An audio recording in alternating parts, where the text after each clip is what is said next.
جی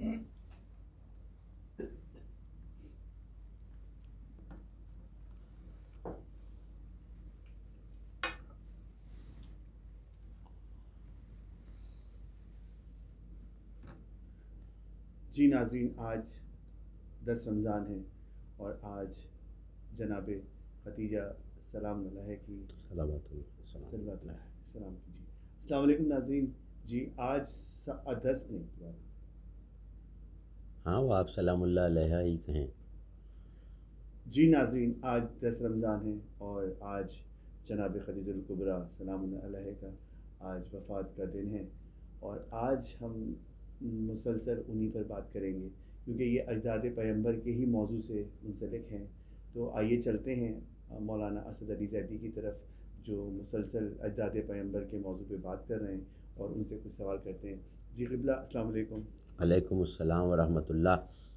جی قبلہ، میرا آپ سے گزارش یہ ہے کہ آج یوم وفات جناب خدیجہ الکبریٰ علیہ السلام ہے، تو آج آپ ان کے حالات زندگی کے بارے میں ہمارے ناظرین کے لیے کچھ روشنی ڈالیں. یا مسلسل گفتگو کر رہے ہیں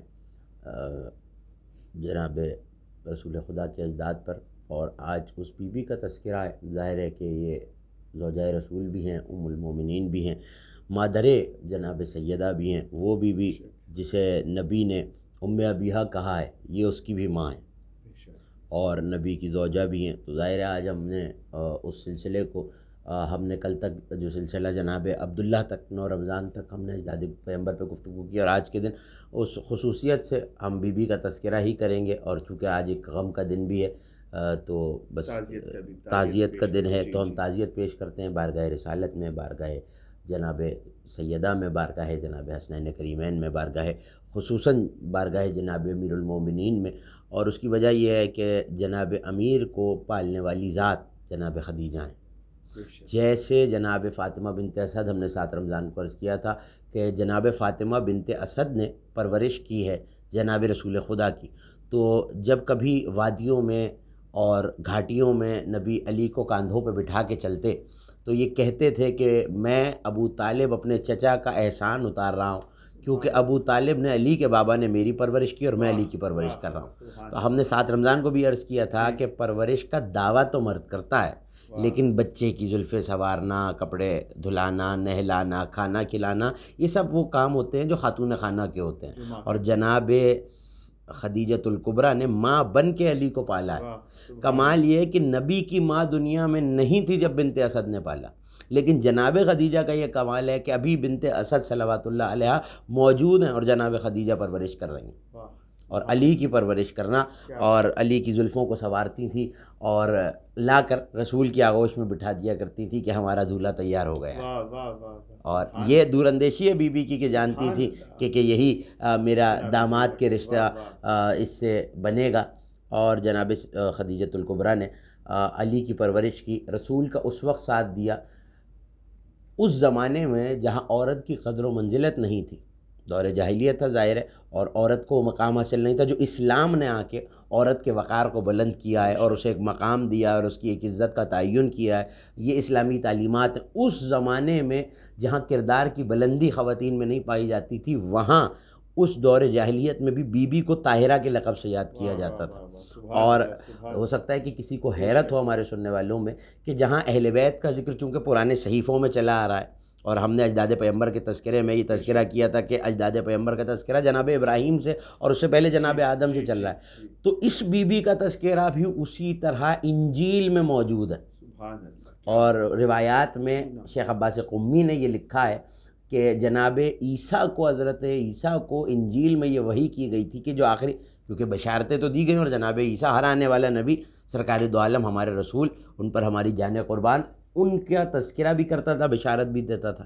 تو جہاں رسول کا تذکرہ کیا وہاں انجیل میں یہ تذکرہ بھی موجود ہے کہ اس رسول کی نسل جو چلے گی، کیونکہ ازواج مطہرات تو بہت ہیں لیکن نسل رسول جو آگے بڑھی ہے وہ جناب خدیجہ سے بڑھی ہے. اور قدر مشترک یہ کہ جب تک جناب خدیجہ موجود تھی تب تک رسالت مآب پہ دوسرا نکاح حرام تھا، اور جب تک سیدہ موجود تھی علی پہ دوسرا نکاح حرام تھا. یہ نہیں کہ اخلاقاً نہیں کرتے تھے، وہ چیز جو حلال تھی اس پہ یعنی کیا مقام ہے جناب خدیجۃ الکبریٰ کا کہ اللہ نے پابندی یہ لگائی تھی کہ جب تک خدیجہ زندہ ہیں اور اس دنیا میں ظاہر ہیں، اور جب تک سیدہ زندہ ہیں تو نہ نبی نے دوسرا عقد کیا، نہ مولا علی نے دوسرا عقد کیا.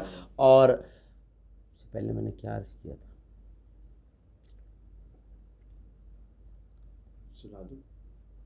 نہیں وہ تھا نا، انہوں نے پرورش کی، اور وہ پرورش کی بات چلی تھی.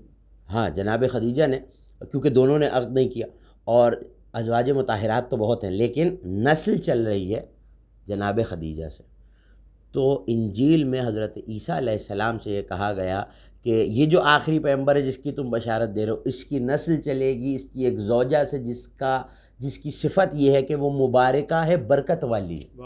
اور بی بی کا لقب بیان کیا گیا ہے، بہت سے القابات ہیں، خدیجۃ الکبریٰ، محسنہ اسلام. اسی طرح بی بی کا ایک لقب ہے وزیرۃ الصدق. اب وزیرہ کا لفظ وزیر سے ملتا جلتا ہے، وزیر کی مؤنث ہے، تانیث ہے وزیرہ، لیکن یہاں اب بی بی ظاہر ہے کہ کوئی وزیر یا وزیرہ تو نہیں ہے. بی بی تو ملکہ حجاز تھیں اور ملکۃ العرب تھیں، اور اتنی دولت تھی کہ کاروان چلا کرتے تھے. وزیر کہتے ہیں بوجھ بٹانے والے کو، بوجھ اٹھانے والے کو. اسلام کی سچائی کا بوجھ سرکار دو عالم کے ساتھ جو بوجھ بٹایا ہے وہ جناب خدیجہ نے بٹایا. اور یہاں تک علماء اہل سنت نے روایت کی کہ اتنا مال اور دولت تھا کہ 1000، یہ آج ظاہر ہے کہ نوجوانوں نے وہ نہیں دیکھا لیکن جو بزرگ ہیں وہ جانتے ہیں کہ مسالے جو کوٹے جاتے ہیں تو ایک کونڈا ہوتا ہے اور اس میں ایک ڈنڈا ہوتا ہے جس سے مسالوں کو پیسا جاتا ہے. پرانے وقتوں میں یہ چیزیں موجود تھیں، آج بھی گاؤں دیہاتوں میں اسے کہتے ہیں ہاون دستہ. ہاون دستے جو بی بی کے ہاں موجود تھے، 1000 سونے کے ہاون اور 1000 چاندی کے دستے. اور ابھی آپ کی حیرت میں اضافہ ہوگا، یہ وہ تھے جن میں نوکروں کی دوائیاں پیسی جاتی تھیں. سبحان اللہ. تو بی بی کا عالم کیا ہوگا. اور جناب رسالت مآب سے جو پہلا واقعہ ہے، کیونکہ صادق اور امین تھے، تو بی بی نے پرکھنے کے لیے رسول اللہ کو اپنا ایک تجارتی مال اور ایک تجارتی قافلہ دے کے بھیجا، اور اپنے غلام میسرہ کو ساتھ بھیجا کہ دیکھتے رہو کہ ان کے عادات و اطوار کیا ہیں، کیا یہ وہی رسول ہیں. تو اس میسرہ نے آ کے گواہی دی اور عقد ہوا ہے بی بی کا. اور عقد کا خطبہ یہ تو اظہر من الشمس اور مشہور بات ہے کہ جناب ابو طالب نے رسالت مآب کا عقد پڑھا اور بنی ہاشم نے تلواریں نکالیں، اور قصر خویلد نام ہے بی بی کا، خدیجہ بنت خویلد جو والد ہیں. اور اس وقت اتنی دولت ہے کہ میں نے عرض کیا جیسے کہ ایک مثال یہ ہے کہ جس سے شاید کچھ واضح ہو کہ 1000 سونے کے ہاون. اور ہاون آپ جانتے ہیں کہ بہت وزنی ہوتا ہے، اور اس میں چاندی کے دستے جن سے مسالے پیسے جا رہے ہیں. اور خلیفۃ المسلمین حضرت ابوبکر کہتے ہیں کہ اونٹ اگر لاد دیتی تھیں اپنے مال سے تو ان کی طویل القامتی کے بارے میں روایت ہے، یہ کہتی کہ کھڑے کھڑے اگر اونٹ بیٹھا تو نیچے سر جھکا کے اونٹ کے کوہان کو دیکھ لیا کرتے تھے، کتنے طویل القامت تھے. وہ کہتے ہیں کہ جناب خدیجہ اکثر رسول کا صدقہ اتارنے کے لیے اتنا مال ڈھیر کر دیتی کہ مجھے اس کے پار نہیں نظر آتا تھا. سبحان اللہ سبحان اللہ. میں چھپ جاتا تھا اس مال کے پیچھے، اتنے طویل القامت تھے. اور وہ مال جمع کر کے کہتی تھیں یہ میرے نبی کا صدقہ ہے، اسلام لاتے جاؤ مال لیتے جاؤ. واہ واہ واہ واہ واہ. اسی لیے نبی کی حدیث ہے، فرمایا 2 چیزیں نہ ہوتی تو اللہ کا دین ما قام واستقام دین اللہ. 2 چیزیں نہ ہوتی تو اللہ کا دین نہ کھڑا ہوتا نہ کھڑا رہ سکتا ان 2 چیزوں کے بغیر. کہا یا رسول اللہ کیا چیز ہے؟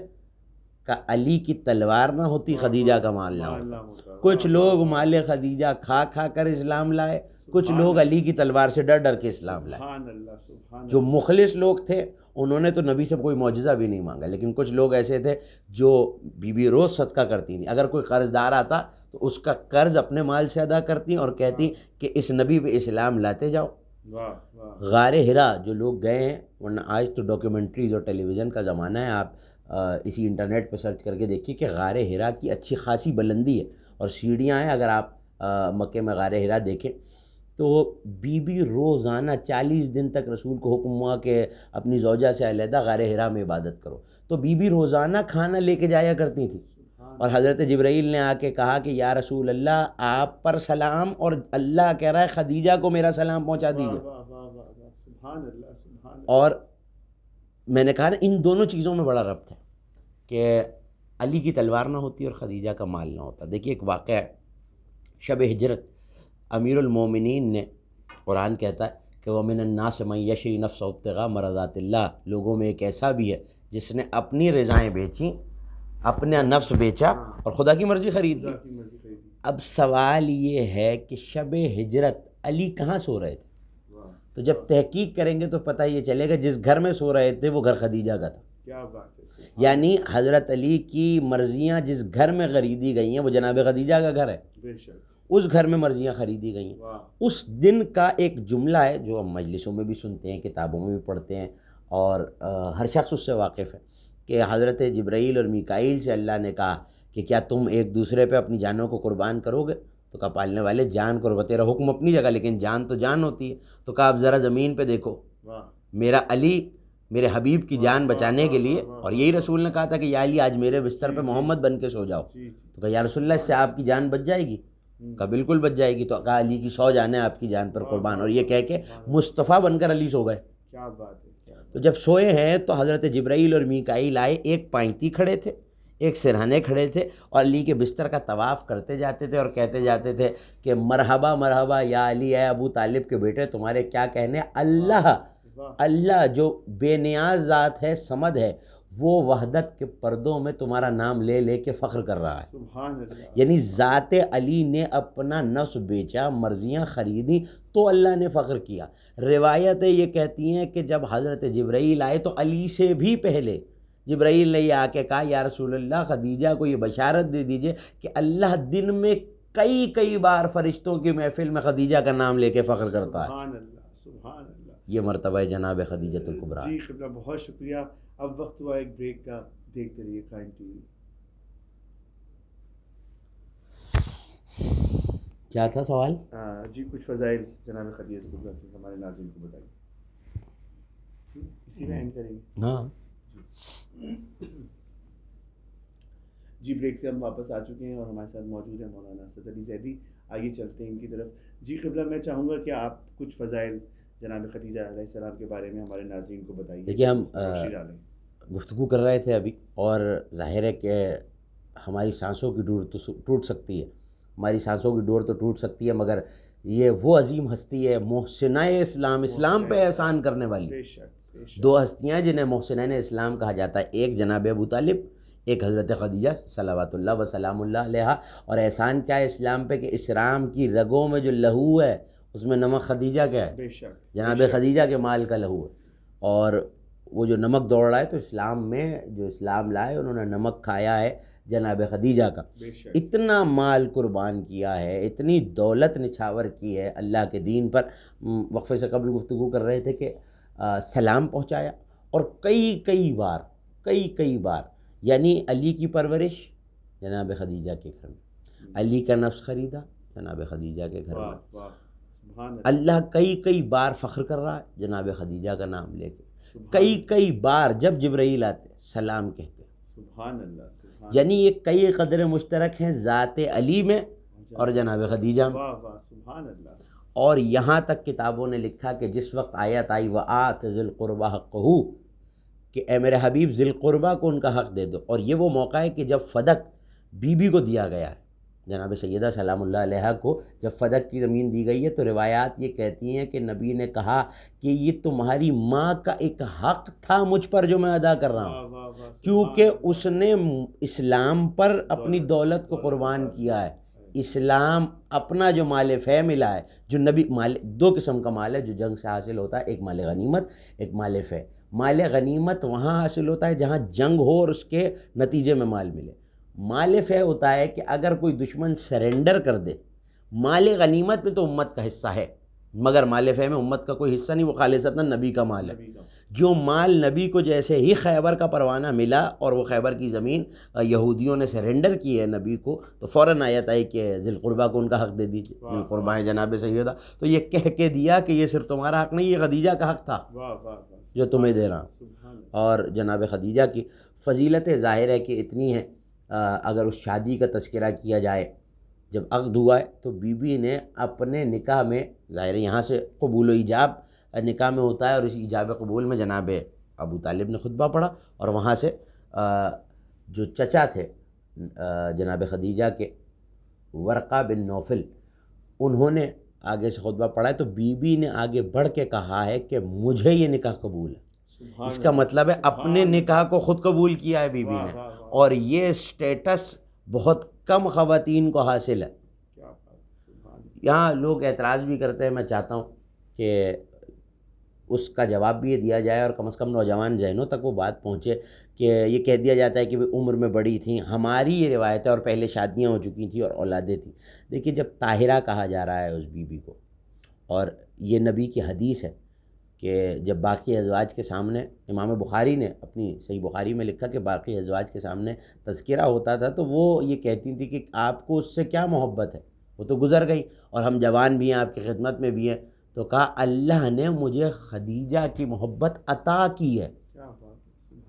یعنی وہ اللہ جو قرآن عطا کر رہا ہے وہ جناب خدیجہ کی محبت عطا کر رہا ہے. 3 چیزیں عطا کی ہیں نبی کو, اور بہت کم مقامات ہیں جہاں پہ اللہ نے احسان کے لہجے میں گفتگو کی. اگر اللہ یہ کہہ رہا ہے کہ انا اعطینک الکوثر, ہم نے میرے حبیب آپ کو کوثر عطا کیا ہے, تو ذرا زمانہ یہ سوچنے کی کوشش کرے وہ کوثر ہیں جناب سیدہ, اور سیدہ کس کے وسیلے سے عطا ہوئی ہیں, تو اس ہستی کو جناب خدیجہ کہتے ہیں. اور مال اتنا خرچ کیا کہ ہم نے 7 رمضان کے پروگرام میں اشارتاً یہ بات کی تھی اور کہا تھا کہ اس کی وضاحت کریں گے, تو میں اس کی وضاحت بھی کرتا چلوں کہ سورہ ضحیٰ میں جو اللہ کہہ رہا ہے کہ وَوَجَدَكَ عَائِلًا فَأَغْنَىٰ, ہے ہم نے آپ کو خرچ کرنے والا پایا تو غنی کیا. اب غنی کا مطلب کیا ہے؟ جسے کس کی ضرورت نہ ہو. مطلب بالکل آسان الفاظ میں اگر میں عرض کروں تفہیم کے لیے اور سمجھنے کے لیے, کہ جسے اب کسی کی جو بے نیاز ہو جائے, تو غنی تو عرش پہ اللہ ہے یا فرش پہ اس کا حبیب ہے, اور اسی نے غنی کیا ہے. یعنی کوئی ایسی دولت مل جائے, مجھے دنیا کا کوئی ایسا خزانہ مل جائے جس کے بعد میں کہوں بھائی اب مجھے کسی مال کی ضرورت نہیں ہے, اللہ حبیب سے کہہ رہا ہم نے آپ کو خرچ کرنے والا پایا تو غنی کر دیا. اور تمام تفاسیر نے لکھا کہ مال خدیجہ کے ذریعے کیا. یعنی اتنا مال تھا کہ اس کے بعد نبی کو اب مال کی ضرورت نہیں تھی. یہ جناب خدیجہ کا مال, اور اس طرح دولت کو صرف کیا کہ یہ خیال نہیں کیا کہ اپنے گھر میں فاقہ ہے یا نہیں. اور یہ وعدہ کیا تھا نبی سے. جناب سیدہ ابھی کم سن تھی تو بی بی نے کہا کہ اپنے بابا کو بلا کے لاؤ اور ان سے کہو کہ ماں کہتی ہیں کہ مجھے اپنی قمیص اور اپنی ابا کا کفن دیے. جناب سیدہ آئی ہیں اور یہ جملہ کہا, تو روایتیں کہتی ہیں کہ نبی اتنے تیز قدموں سے چلے کہ وہ جو چادر جس کی قسمیں خدا کھاتا ہے کہ اے کالی کملی والے, وہ چادر کئی بار زمین پہ گری ہے اور نبی نے اٹھایا. اور جب پہنچے تو کہا کہ کیا مانگتی ہو اے خدیجہ, تو کہا مجھے اپنی ابا کا کفن دیجیے.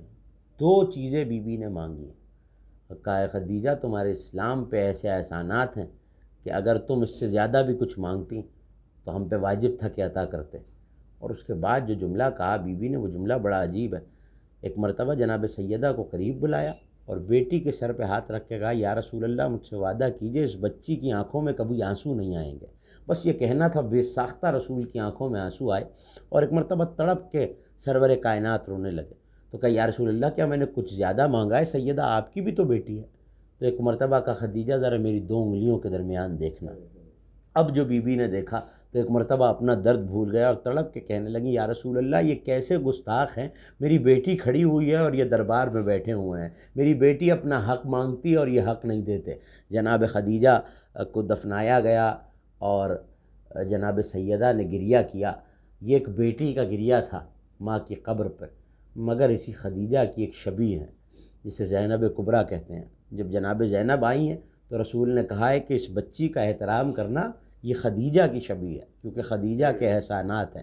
مگر آپ نے ایک بیٹی کے بین سنے.